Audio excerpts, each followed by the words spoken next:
అదే RTV app వార్తల్ని క్షణాల్లో చదివే అవకాశం ఉంటుంది. ఒక న్యూస్ పేపర్, ఒక టెలివిజన్ ఛానల్ మీ చేతుల్లో ఎప్పుడూ ఉంటాయి.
అక్కడ శివలింగం ఉన్నది, అక్కడ శంకరులు అక్కడ పాల పోసేయండి. అక్కడ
కార్తీక మాసం పౌర్ణిమ పురస్కరించుకొని ఉదయం మన స్థానిక విశ్వనాథాలయంలో ఉన్నటువంటి వెంకటేశ్వరాలయంలో మరియు విశ్వనాథాలయంలో కన్యకాపరేశ్వరాలయంలో భక్త మహాశయులు ఉదయం 5 గంటల నుండి అత్యధిక సంఖ్యలో గోదావరి స్నానాలు ఆచరించి అత్యధిక సంఖ్యలో ఆబాల గోపాలము కుటుంబ సమేతంగా వచ్చి స్వామివార్లకు అభిషేకాలు అర్చనలు చేయించుకొని కృతార్థులైనారు.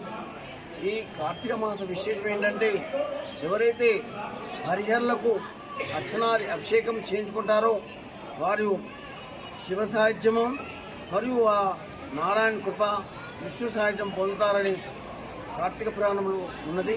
కాబట్టి భక్త మహాశయులు ఇచ్చేసి స్వామివార్ల దర్శనాలను కావించుకొని తీర్థప్రసాదాలు మరియు అర్చనాలు అభిషేకాలు కావించుకొని కృతార్థులైనారు.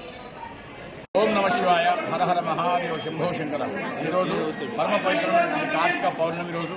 ఈ రోజున శివాలయంలో కానివ్వండి, వెంకటేశ్వరాలయంలో కానివ్వండి, భక్తులు ఉదయం వచ్చి దీపారాధన చేసుకొని స్వామివారికి అభిషేకం చేస్తుంటారు. ఈ 4 రోజులు కూడా ఈ కార్తీక పుణ్యం చాలా చాలా శ్రేష్టమైనటువంటిది. ఈ 4 రోజులు ఒకటైతే ఈ కార్తీక పుణ్యం రోజు ఒక రోజు కాబట్టి భక్తులందరూ కూడా మన చుట్టుపక్కల ఉన్నటువంటి సాములు అందరూ కూడా వచ్చి మన శివాలయంలో అభిషేకాలు చేసుకుంటుంటారు.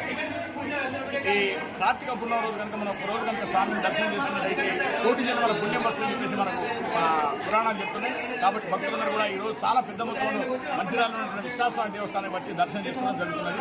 ఓం నమ శివాయ. వీళ్ళందరూ కూడా ఆ భగవంతుని యొక్క కరుణా కటాక్షాలు ఉండాలని చెప్పేసి మనస్ఫూర్తిగా కోరుతున్నాం. అందరికీ కార్తీక పౌర్ణమి శుభాకాంక్షలు. ఈరోజు మేము విశ్వనాథ ఆలయంలో వచ్చి తెల్లవారుజామున ఇక్కడ పూజలు చేస్తున్నాము. ప్రతి సంవత్సరం ఇక్కడ ఈ గుడికి వచ్చి మేము దీపాలు ముట్టిస్తాము. సంవత్సరం మొత్తం కలిపి 365 భక్తులతో ఇక్కడ దీపం ముట్టిస్తున్నాం. ఇది చాలా విశిష్టంగా ఉంటుంది. ఇక్కడ అయ్యగారు చాలా బాగా పూజ నిర్వహిస్తారు. మేము వెంకటేశ్వర స్వామి ఆలయంలో పూజలు మరియు శివాలయంలో కూడా పూజలు చేస్తాము. అదేవిధంగా ఇక్కడ సౌకర్యాలు కూడా అన్ని గుళ్ళో బాగున్నాయి. విశ్వనాథ ఆలయంలో భక్తులకు ఎటువంటి ఇబ్బందులు కలగకుండా ఇక్కడ అన్ని ఏర్పాట్లు చేశారు. మరిన్ని వీడియోస్ కోసం ఛానల్ ని సబ్స్క్రైబ్ చేయండి. లేటెస్ట్ అప్డేట్స్ కోసం వాట్సాప్ ఛానల్ ని ఫాలో చేయండి. అండ్ లింక్ డిస్క్రిప్షన్ లో ఉంది.